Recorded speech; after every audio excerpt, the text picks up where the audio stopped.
Very warm welcome to another Action for Happiness event. And I'm really, really pleased to welcome back to the Action for Happiness community, Gretchen Rubin. Gretchen, it's lovely to have you with us. I'm so happy to be talking to you again, Mark, and thanks so much. I see people from all over the world. I'm so happy to be getting to talk to you. Yeah, it's wonderful. I guess we're all being frustrated that we're not able to meet up face to face. And of course, you were with us in London for a fantastic event a few years ago.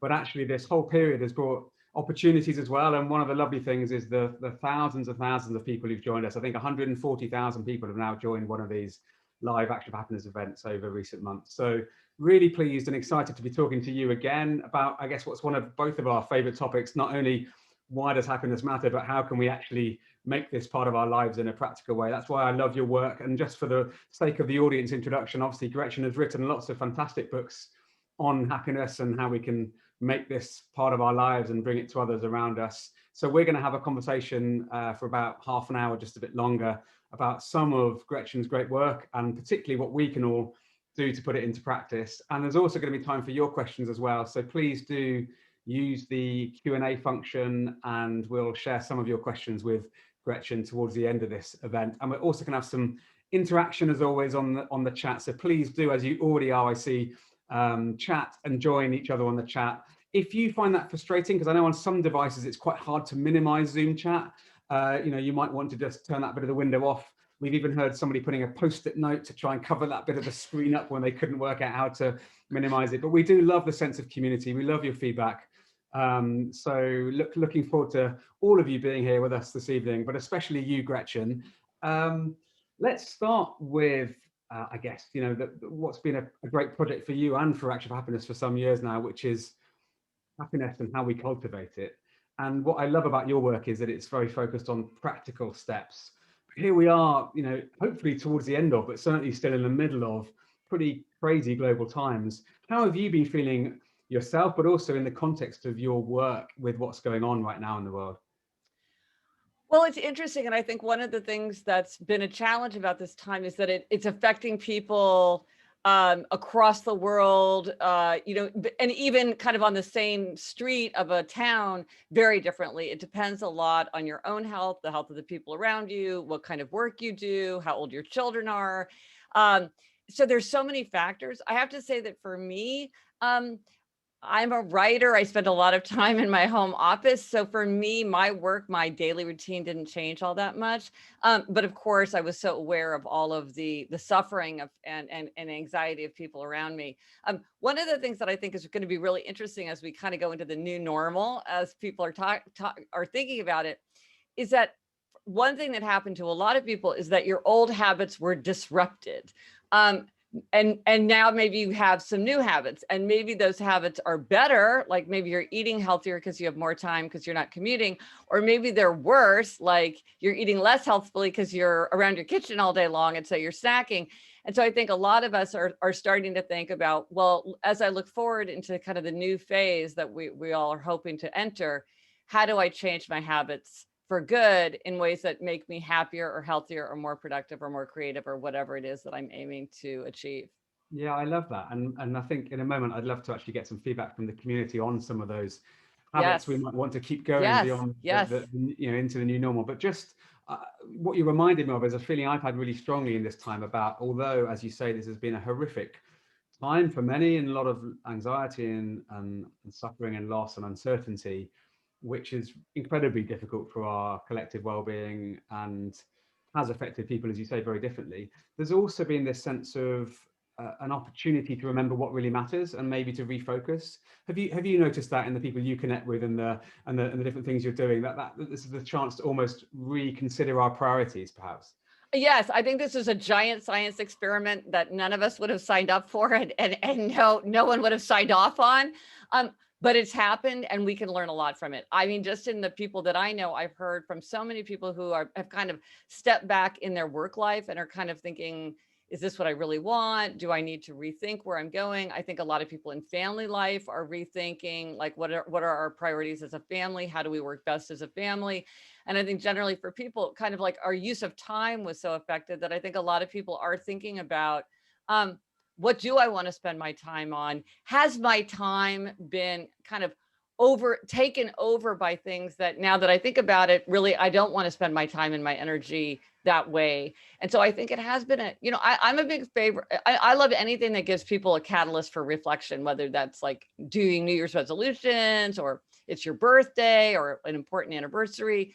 Sometimes we just need to be prompted to step back and kind of think about the big picture. And I think this has been, for many people, an opportunity to say, how do I want my life to look going forward? Because maybe it's not the same way that it was before. Yeah, and I think we naturally have focused a lot on the things we can't wait to get back, about, how things were, especially seeing loved ones, Yes. having a bit more sort of a chance to be out in nature, to move around, to travel. There's all kinds of aspects about our lives that have been sort of changed that we would love to sort of return to. I mean, I had an incredibly emotional experience finally seeing my parents last weekend for the first time and actually getting to hug my mum for the first time in over a year, which was, really emotional. Actually affected me much more than I had even thought it would.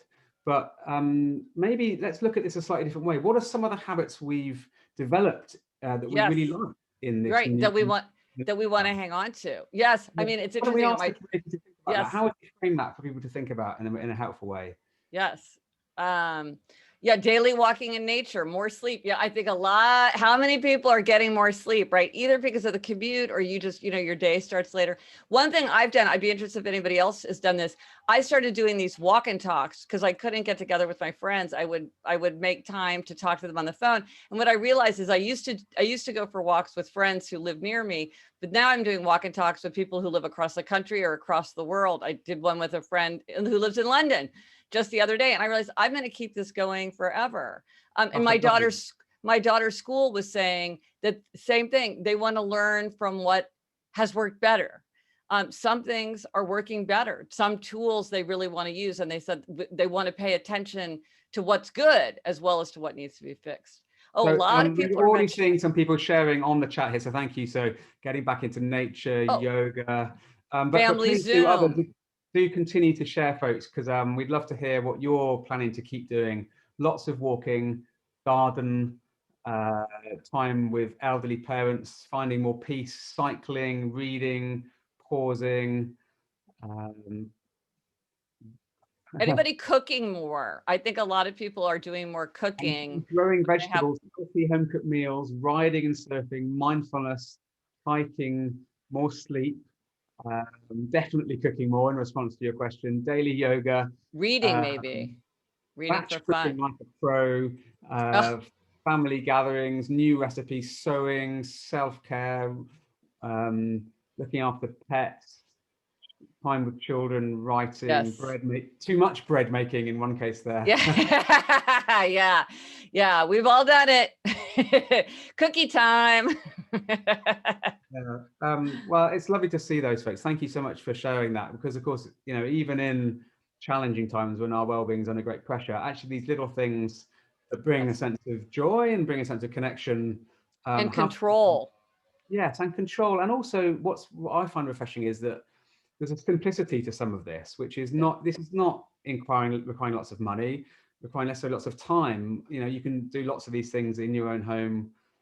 And I think there's a sort of something slightly refreshing about the back to basics aspect about some of these. Yes. Let's move on, Gretchen, to, we've got aspirations. We'd like to keep cooking. We'd like to reconnect with nature. But as you have written so eloquently about that, knowing these things intellectually is different from putting them into practice. And the idea of forming a habit, whether that's a New Year's resolution, we know how difficult they are to last, or right now as we re-enter a new normal, what can you share with us about what you've learned about habit formation and how you can make things really stick? Well, I wrote a book called Better Than Before, all about how we can make or break habits. And what I found is that there are 21 strategies that people can use to make or break habits. And sometimes people are like, 21's too many. Give me the most important 3. But the fact is we're all different. And so it's really good to know all of them, because one could work really well for you, Mark, that wouldn't work for me, Gretchen. Some of them are available to us at certain times of our lives. Some are, but they're unavailable at other times. And then some of them are really just very tied to kind of who we are. And that's where one of the strategies that I found was the strategy of the Four Tendencies, which divides people into 4 categories, because I realized there's sort of this fundamental aspect of our nature that really deeply shapes the way that we can successfully master our habits, and even how we view habits. I love a habit. Some people don't like the idea of habits. And that was one of the things that got me really interested in habits in the first place. I was like, who doesn't love a great habit? Not everybody does. And I found your work on this to be really profound, actually, in terms of this idea of the tendencies, and not just recognizing that we all have different motivations, but to sort of, you've built a fairly simple framework, but I think one that is quite insightful about, whether or not we respond to expectations that we set ourselves and others. This idea of tendencies, I think it might be helpful if you could say a little bit more about how you define these tendencies, and then maybe we could walk through them. I know that we've shared the tendencies quiz with people beforehand. I'm not sure if people would have had a chance to take it. If not, then we'll send you that link again afterwards. But I can already see some people saying that they're obligers or upholders. So maybe you could let us know, first of all, how this framework works, and then also what the categories are. Good. It's fun. I'm seeing everybody weigh in. Okay. Yes. So I'll tell, I got my insight into the 4 tendencies. When a friend said to me, because I am kind of a happiness bully, so I'm always asking people about their habits and their happiness. And she said to me, I know I'm happier when I exercise. And when I was in high school, I was on the track team and I never missed track practice. So why can't I go running now? And I thought, well, why? It's the same behavior. It's the same person. At one time it was effortless. Now she can't do it. How do you explain that? Now, we can think of many reasons that might be true, but after a lot of reflection and thinking about a lot of different kinds of experiences that people were reporting, I realized that there were these 4 tendencies in the world. They say there are 2 kinds of people: the kind of people who like to divide the world into 2 kinds of people, the kind of people who don't. I'm the kind of people who does. And what I'll do is I'll quickly go through this, and then whether you've taken the quiz or not, you'll, if I just briefly describe this, you'll know what you are. These are really obvious once you know what to look for. And then we'll ask people to say what they are, because this is fascinating to see what people are saying. Okay, and so we'll see who we're talking to. So the 4 tendencies, as you said, looks at how we respond to expectations, which sounds boring, but turns out to be really juicy. So we all face 2 kinds of expectations: outer expectations, like a work deadline; inner expectations, like my own desire to keep a New Year's resolution. So depending on how we respond to outer and inner expectations, whether we meet them or resist them, that's what makes us an upholder, a questioner, an obliger, or a rebel. So, and I will say this, sometimes people are trying to figure out, like, what's the best tendency, and they try to squeeze themselves in. I assure you, all these tendencies include people who are wildly successful and also big losers. So be honest, because they're all great tendencies. Okay. So upholders readily meet outer and inner expectations. They meet the work deadline. They keep the New Year's resolution without much fuss. They want to know what other people expect from them, but their expectations for themselves are just as important. They tend to love schedules, to-do lists, things on the calendar, execution. So their motto is, discipline is my freedom. Then there are questioners. Questioners question all expectations. They'll do something if they think it makes sense. They want reasons, justifications, data. They tend to love to customize. They want to know why. And so their motto is, I'll comply if you convince me why. Because if they decide that something makes sense to them, they'll do it no problem. If they think it doesn't make sense to them, they will push back. Then there are obligers. Obligers readily meet outer expectations, but they struggle to meet inner expectations.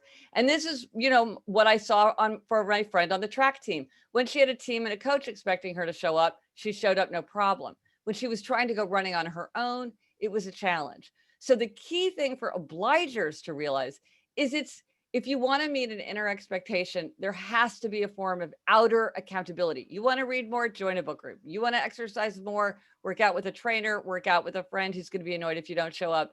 Take your dog for a run, who's going to be so disappointed if he doesn't get to go. Raise money for a charity. It's not motivation. It's not self-care. It's not priorities. It's not getting clear. It's outer accountability. So their motto is, you can count on me, and I'm counting on you to count on me. And then finally, rebels. Rebels resist all expectations, outer and inner alike. They want to do what they want to do in their own way, in their own time. They can do anything they want to do, anything they choose to do. But if you ask or tell them to do something, they're very likely to resist. And typically they don't tell themselves what to do. Like, they don't sign up for a 10 a.m. woodworking class on Saturday because they think, I don't know what I'm going to want to do on Saturday. And just the fact that someone's expecting me to show up is going to annoy me. So their motto is, you can't make me, and neither can I. So those are the four. Let's see what people are. Weigh in if you, yeah, the quiz is at quiz.gretchenrubin.com. Oh, someone says obliger. Oh, yeah. Oh, and I should say, several people are noting this. There's a lot of upholders here. Two things I should say. One is, these are not evenly distributed in the world. For both men and women, the biggest tendency is obliger. You either are an obliger, you have many obligers in your life. The smallest tendency is rebel. And my tendency, the upholder tendency, is only slightly larger. So most people are obligers or questioners. And then also, I would say, some people mentioned that they're kind of a mix, and that's absolutely true. Each of the tendencies kind of overlaps with another tendency. So like, if you're an obliger, you overlap with upholder because you both readily meet outer expectations, but then you also overlap with rebel because you both resist inner expectations. So you can be an obliger who tips to upholder, so you have a little bit more of that upholder vibe, or you can tip more to rebel, which would amp up that kind of resistance that obligers feel because they share that with rebels. So sometimes you're kind of like one main one, but then you kind of have a lesser one. You kind of tip in one direction or the other. So I thank you for giving such a clear overview, and it's lovely to see people.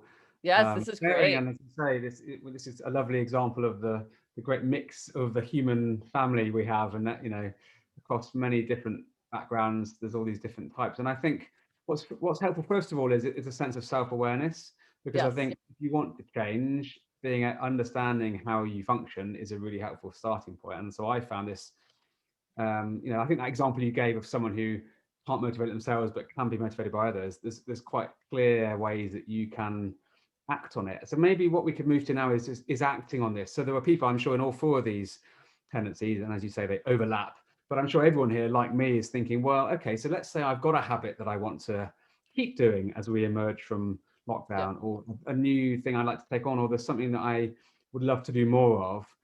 Why don't we just briefly go through each of the four and think about what's the sort of best approach to building in habits into each of those categories. So what, I mean, you said you're an upholder. I believe I may be as well. I certainly resonate with to-do lists, much to other people's great frustration, especially the rebels in my life. Yes.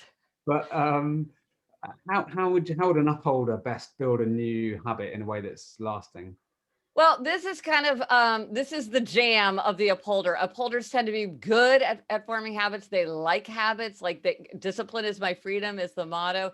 And so they tend to do really well with anything where they put it on the calendar and it gets done. They put it on the to-do list and they execute on that.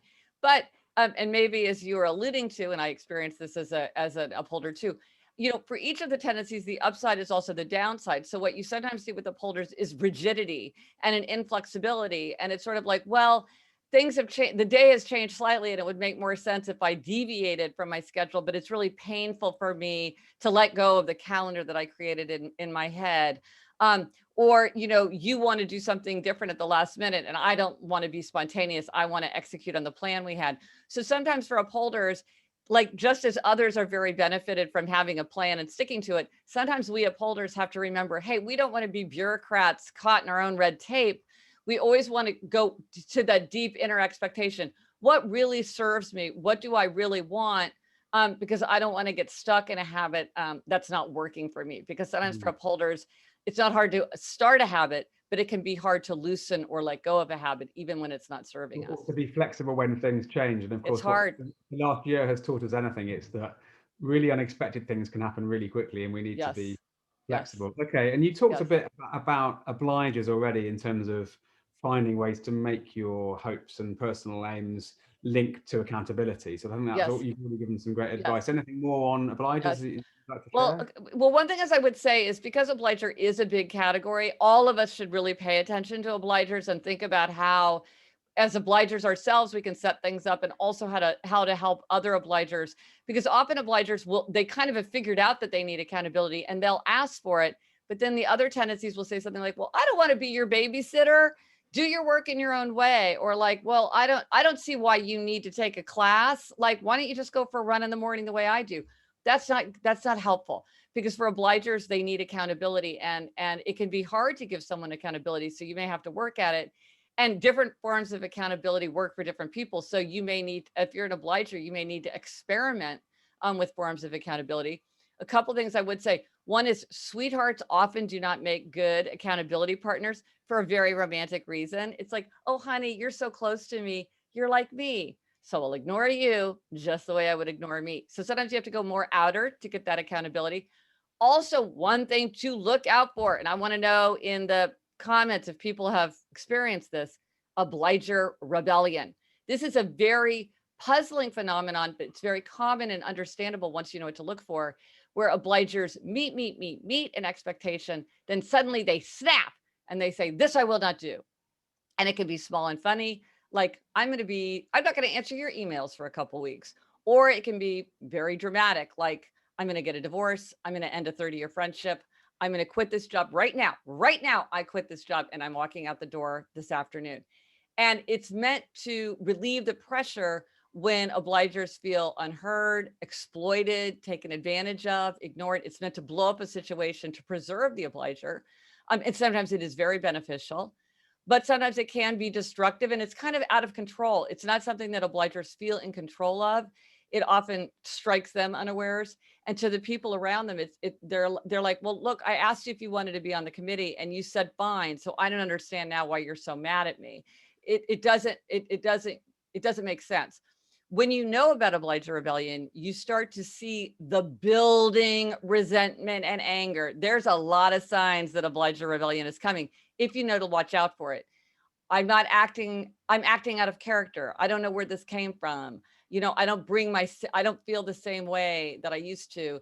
And that will often mean that obliger rebellion is coming. Yeah, resentment, someone says. Oh yeah, obliger recently resigned from job and left career of social worker after 20 years. Been speaking, Gretchen, I know you've not haven't chance to look at all the chat, but there's been a lot of people really resonating what you've just said there. And it does remind me of kind of what seem at one level kind of ridiculous arguments I've had with my wife over the years that have come out of nowhere, when I think I felt like a bit of a rebellious obliger tendency as well. So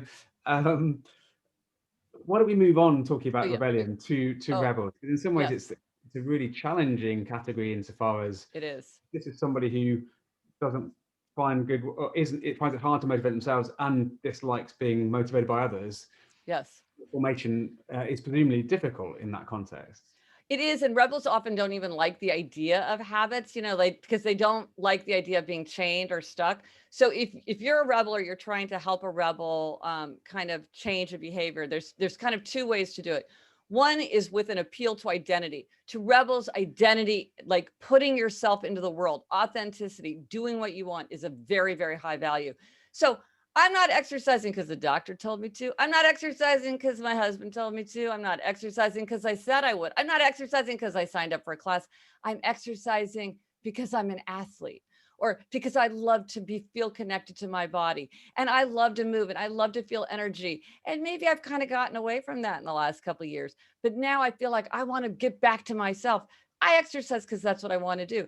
And maybe I exercise in the middle of the day when I'm supposed to be working, or maybe I go to a different gym every day. Today it's cardio, tomorrow it's yoga, next day it's weight training, because I like that. I like to mix it up. But it's that appeal to identity. I'm a musician. I'm an artist. I respect my body. I'm a thoughtful boss. I'm a considerate partner. I'm a reliable parent. I'm a good friend. The identity, the rebel can do anything they want, and they want to uphold an important identity. The other thing that can work is information, consequences, choice. You tell the rebel the information they need to make a good, to make a decision.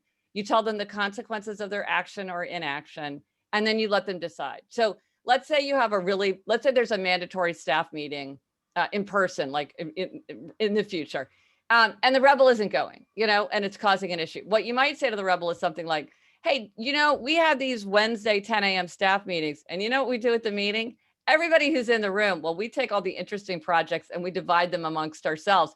Then we leave the boring projects for all the people who skip the meeting. So the meeting is Wednesday at 10 a.m. Information, consequences, choice. But you have to let a rebel choose. You cannot nudge, you cannot remind, you cannot rescue. You have to let them make a decision and live with the consequences. And that is much harder than it sounds. I recognize that, but I've spoken to so many rebels, and that is what works for rebels. Yeah, and I really appreciated, and when I say gratitude to you, because when I realized that, or had that insight and recognized that some people I love have rebellious tendencies, that I was able to move from offering advice to using questions as a way of finding out what motivates them and what their identity is, and that being a way of providing support rather than sharing ideas, more inviting their ideas and helping them see that that's what they wanted. And I found that a really bit of a breakthrough in terms of those relationships. Well, I think the rebel is the most misunderstood tendency. It's the most different from the other three tendencies. And I think a lot of times, out of the very best intentions, we actually interfere with the rebel's ability to get something done. Because the more I say, like, hey, Mark, here's a to-do list for you. Hey, Mark, here's a bunch of phone numbers that you could call. Or, hey, Mark, did you remember to apply for that job? The more I might ignite that spirit of resistance. Where you need to look for a job. Like, if I just let you do your own work in your own way, you might get around that much faster. So I think it really does help to understand that, like, what works for me might not work for you. And I need to think about how you work if I want to help you or support you or create an environment for you to thrive, because people are really different in what works. We haven't really moved on to the fourth tendency of questioners yet. Yes. And I find working with questioners fascinating, because I find that my questioner colleagues challenge me to provide evidence behind the recommendations I'm making, which Yes. I enjoy and I find beneficial. But if you are a questioner, how can you take a healthy approach to habit formation?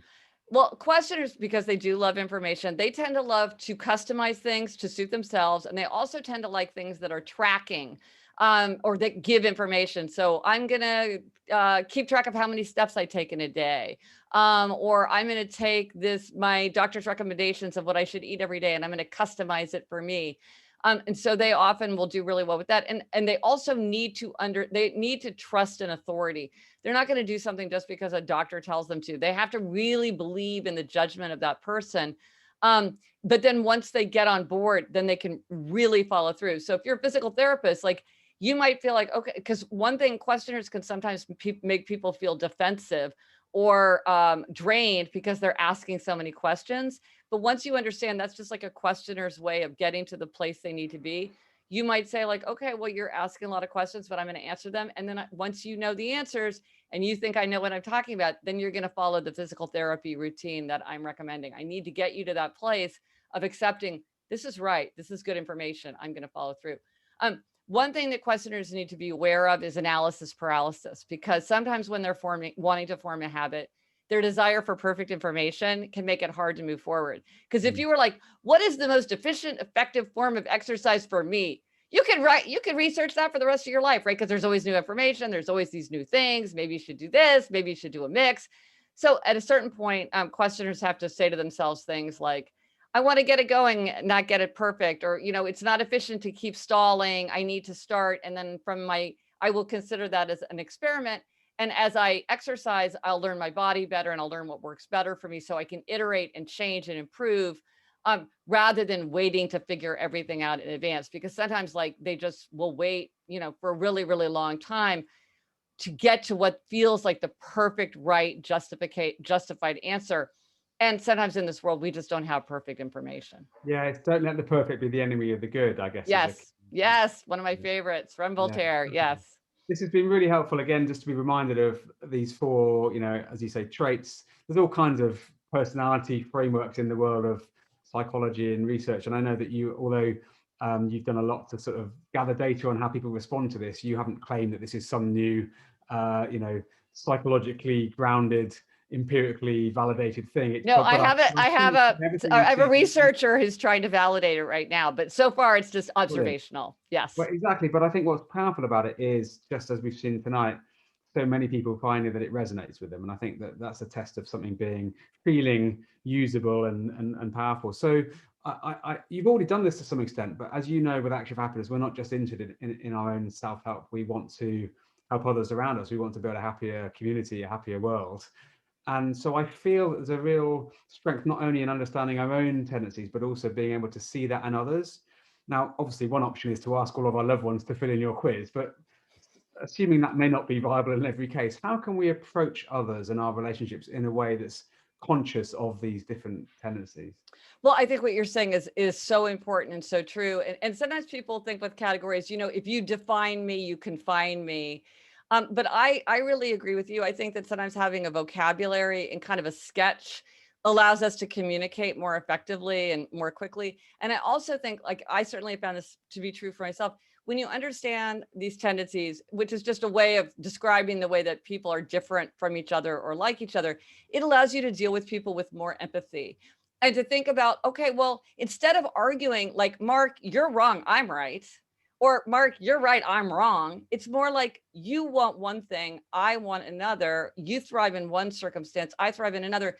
Let's create an environment where we both can thrive. And I'll give you an example. So I was collaborating with someone who was an obliger. I'm an upholder, she's an obliger.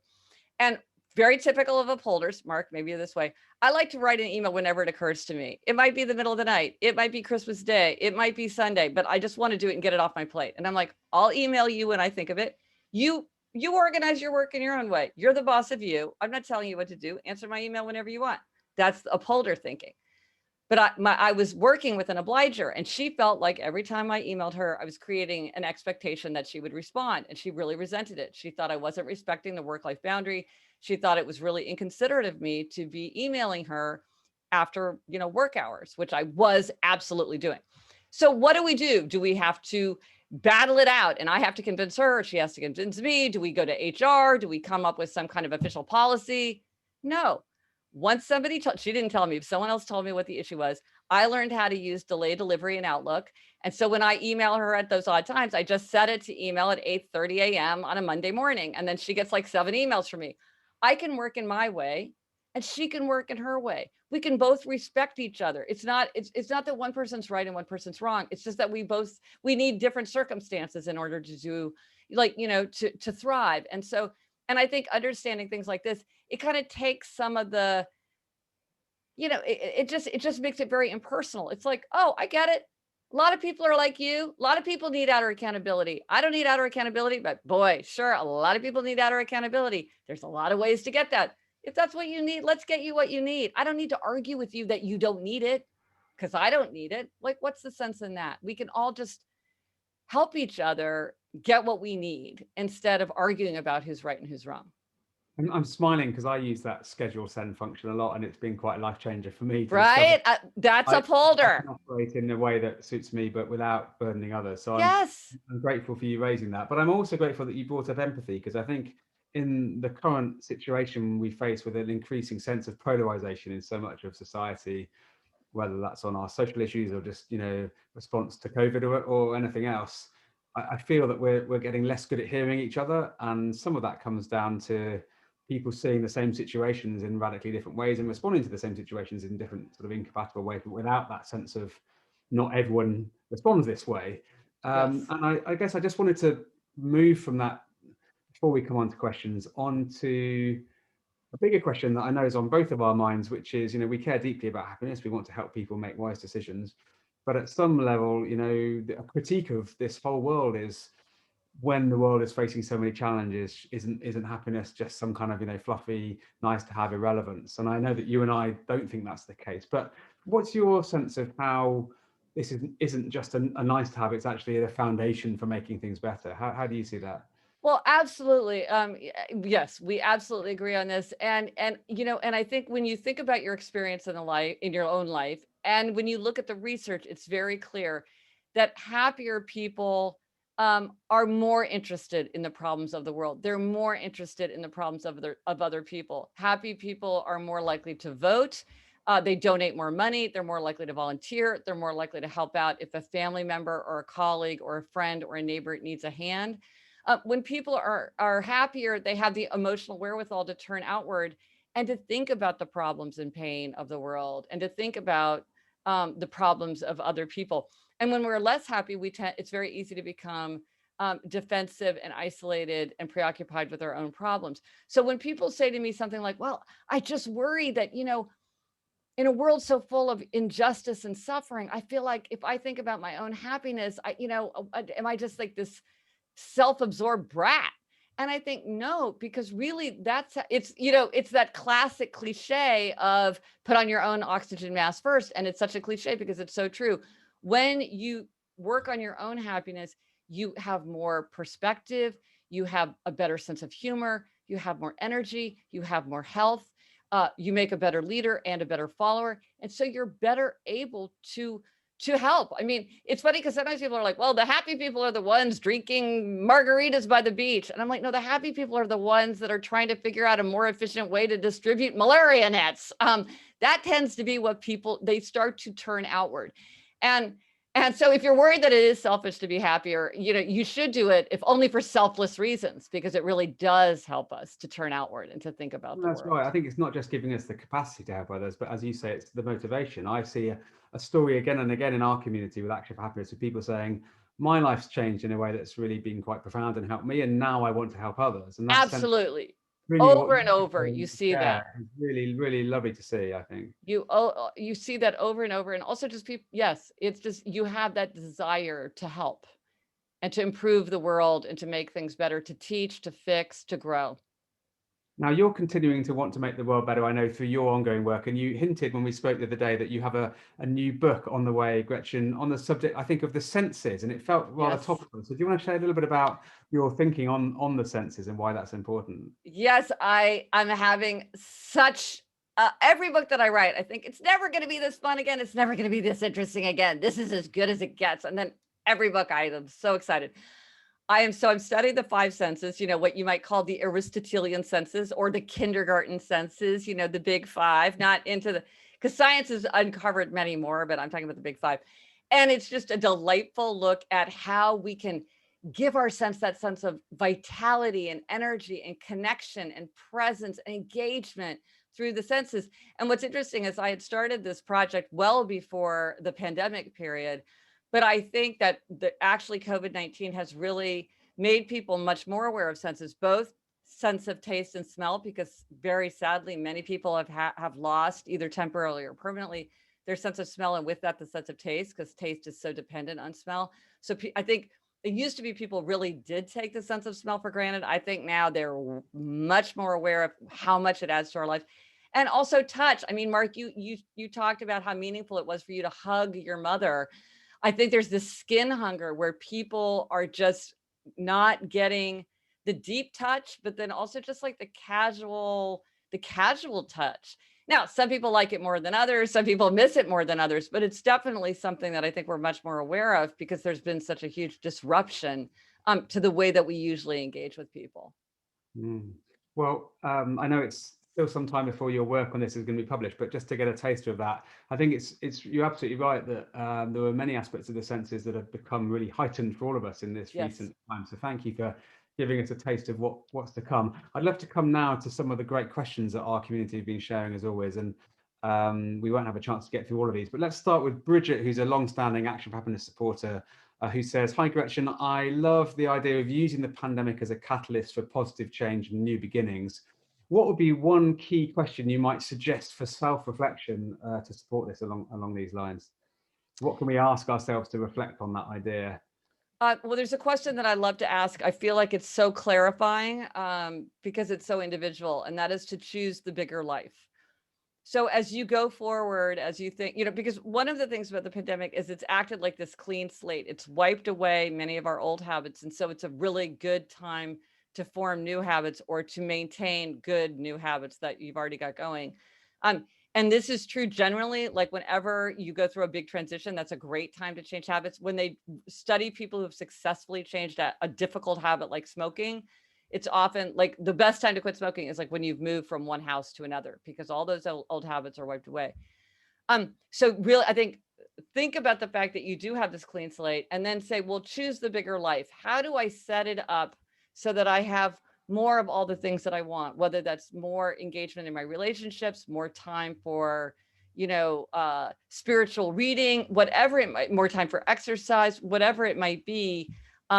Maybe you've decided, well, I've been thinking a lot about getting a dog. So many people I know have been getting dogs. Maybe I should get a dog. It's like, choose the bigger life. Is a bigger life for you to get a dog or to not get a dog? People would answer that question differently. I think it's a very clarifying question to ask ourselves. Thank you. I've noticed a few questions of people asking about whether this recording of this conversation will be available. So just to let you all know that we are videoing this, and we'll be able to share it with everyone who's attended afterwards. So you should hopefully get a link to watch it again and share tomorrow if you'd like to. Federica has asked an interesting question about how the tendencies link back to our earlier lives. Does it make sense to look at all this without also wondering about why? Oh. So how much are the four tendencies connected with childhood? So I guess she's asking, why are we the way we are? Do we have any sense of that? Is it innate? Is it environmental, or is it probably a combination of both? Well, I'm a big believer in the genetic roots of personality. And I really do believe that these are hardwired, that we bring them into the world with us.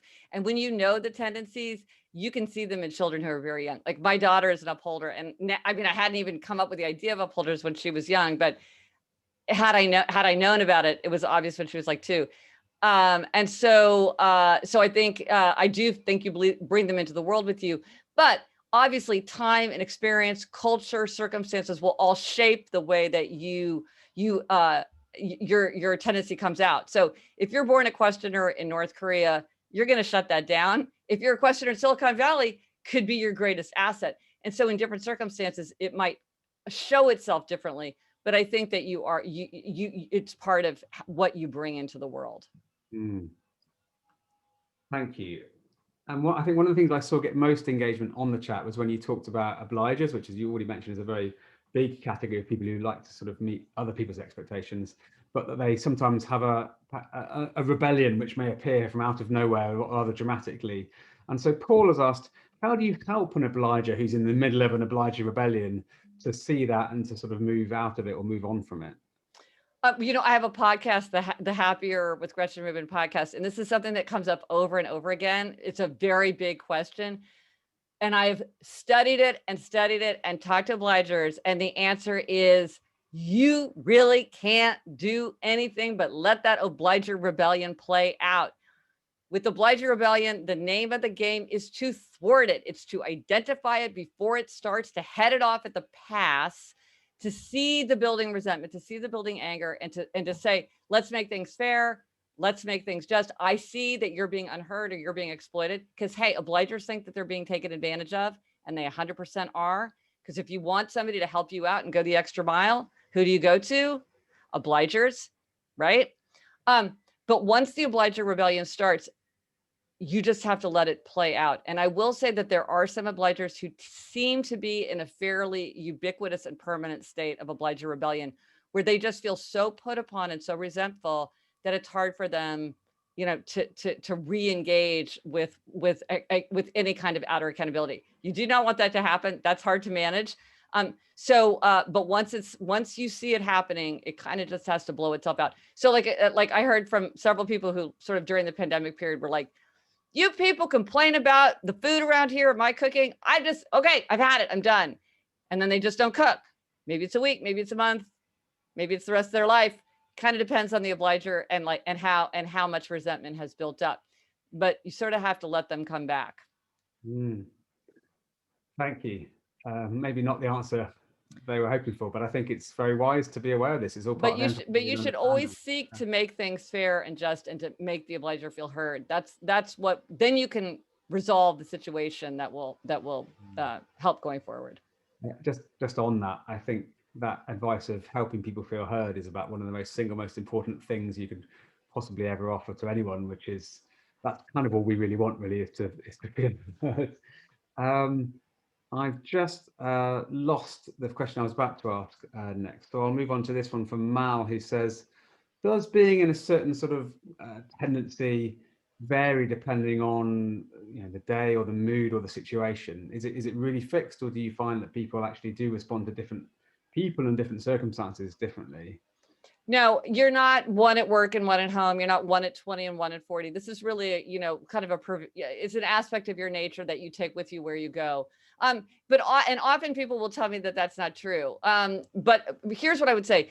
If you feel strongly that you are all four tendencies, if you are like, I'm this, I'm this, I'm this, I'm this, that's a very big sign that you're a questioner, because a questioner is like, well, if somebody tells me something that makes sense and I respect them, well, then I'll do it. So I'm an upholder. But then somebody tells me something I don't want to do, I refuse, like a rebel. I'm like, yeah, you're doing whatever makes sense in the moment. You're saying, well, why would I listen to you?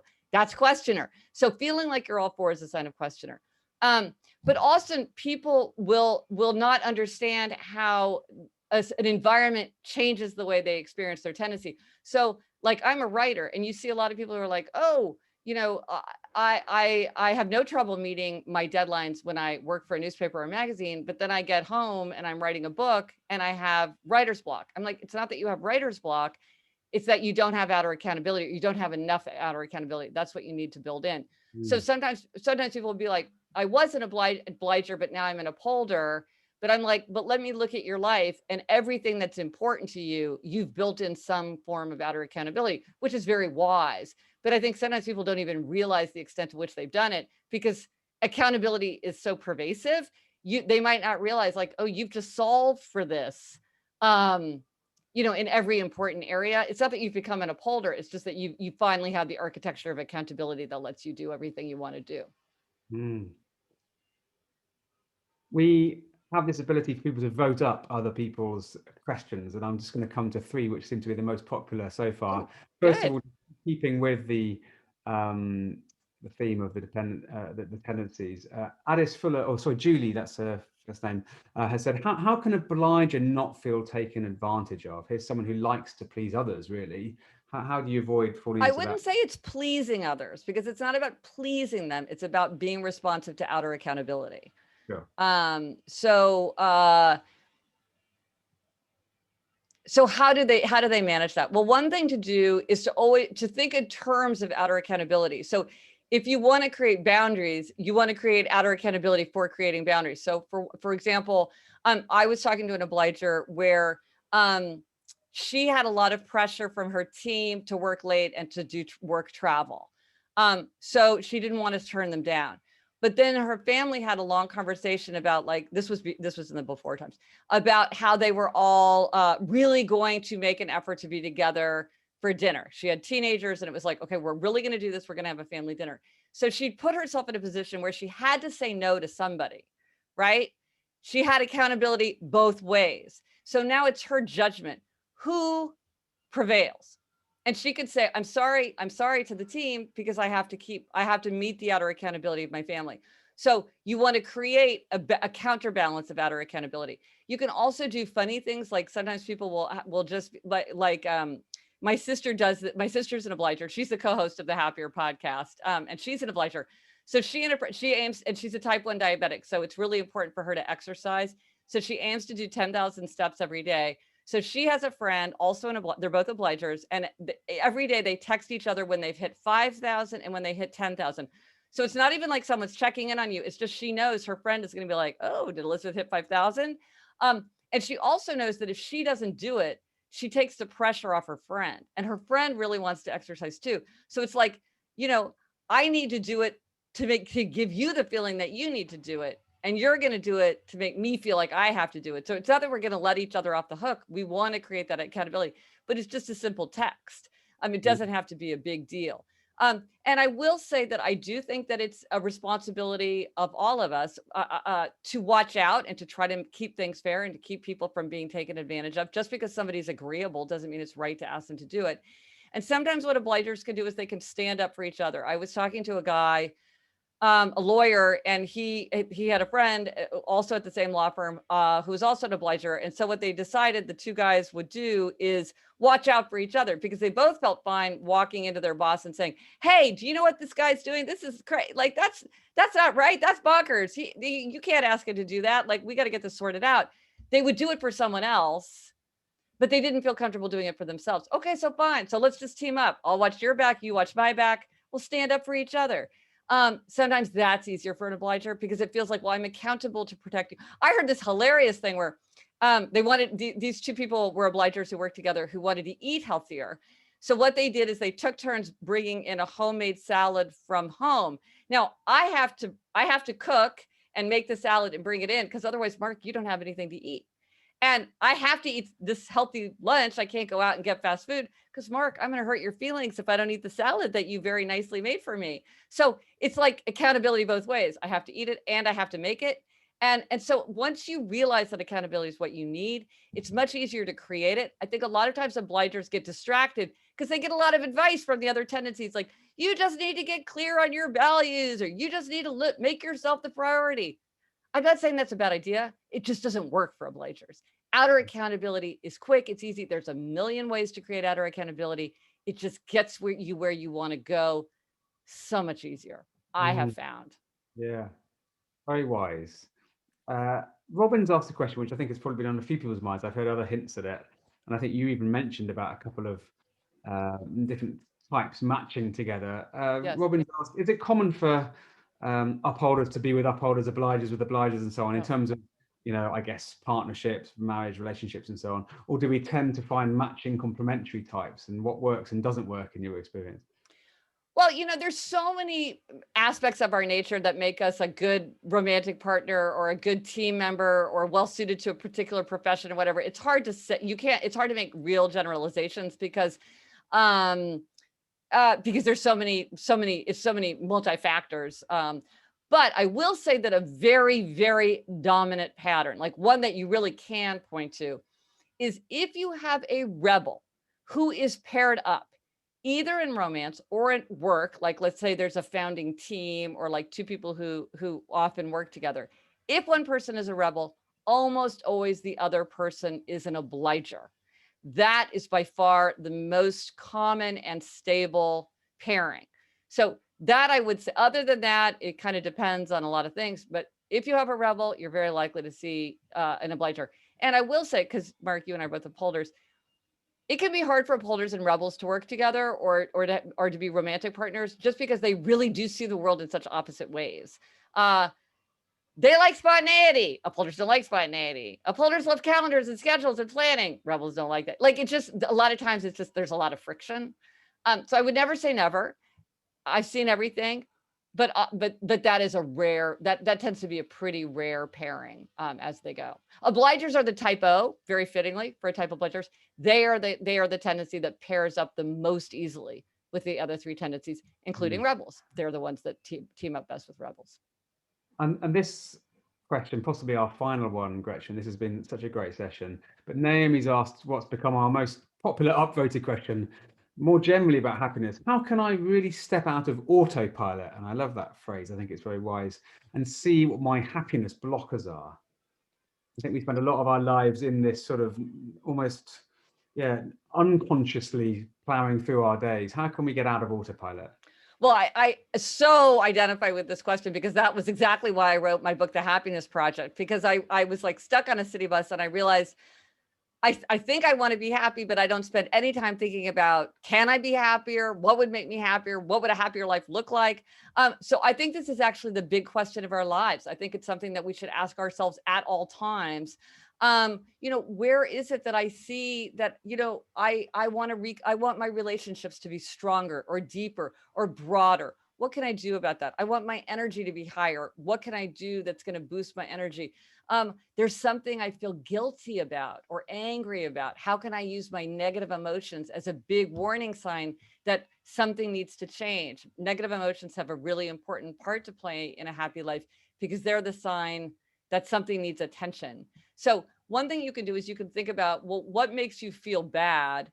and think about, well, what could I do about that? What makes you feel guilty? What makes you feel envy? Envy is a really helpful emotion to acknowledge. What makes you feel bored? What makes you feel indignation? What makes you feel righteous anger? What makes you feel regretful? And to think about it doing it. Or you can look at the positive and say, what do I want more of? I want more fun. I want more music. I want more friends, I want more nature. I want more time in my garden. How can I have more of it? But then there's also, so there's, when you think about a happy life, there's feeling good more, feeling bad less. Then there's feeling right, which is a little bit different. This is about the idea that we're happier when our life reflects our values. And sometimes we do things to make our life reflect our values that don't make us feel good. Like maybe you're visiting an ailing relative in the hospital, even though you desperately dislike going to the hospital and you dread going, and you're not even close to that relative because you know it's the right thing for you to do. So you do something because it feels right. And I think now more than ever, people really are thinking about their values and seeing how they want to bring their values into their everyday life and make that a part of what they do in their ordinary routine. And then also you want the atmosphere of growth. You want to think about, how can you grow? How can you learn? How can you fix? How can you teach? How can you have a sense of growth? And so I would say, think about feeling bad, feeling good, and feeling right in an atmosphere of growth. That's a fantastic answer, Gretchen, to, again, as you say, a really great question. And it's actually a really great point to begin to wrap up this conversation, which I've really enjoyed. I'm glad you talked about values as well. It feels both incredibly important right now, but also a chance for me to remind everyone who's with us here about the monthly themes and daily actions that Action for Happiness shares all year round. We're in active April at the moment, and it's been amazing seeing thousands of people being more active, getting outdoors, reconnecting with nature. Our next monthly theme is Meaningful May, looking at meaning and purpose, and particularly this idea of bringing our values to life and feeling part of something bigger than just ourselves. We have hundreds of thousands of people using the Action Happiness app every day to get these little nudges. We've got, I think, over 25 million people have now downloaded and used our action calendars, which are shared every month. So it's lovely to see what you're sharing, Gretchen, linking to the themes that we care about. But I wanted to sort of, first of all, thank you hugely for being here and for all the amazing participation on the community chat, as always. But particularly give you a chance to share any final thoughts with the community this evening. What's on your mind as we go our separate ways?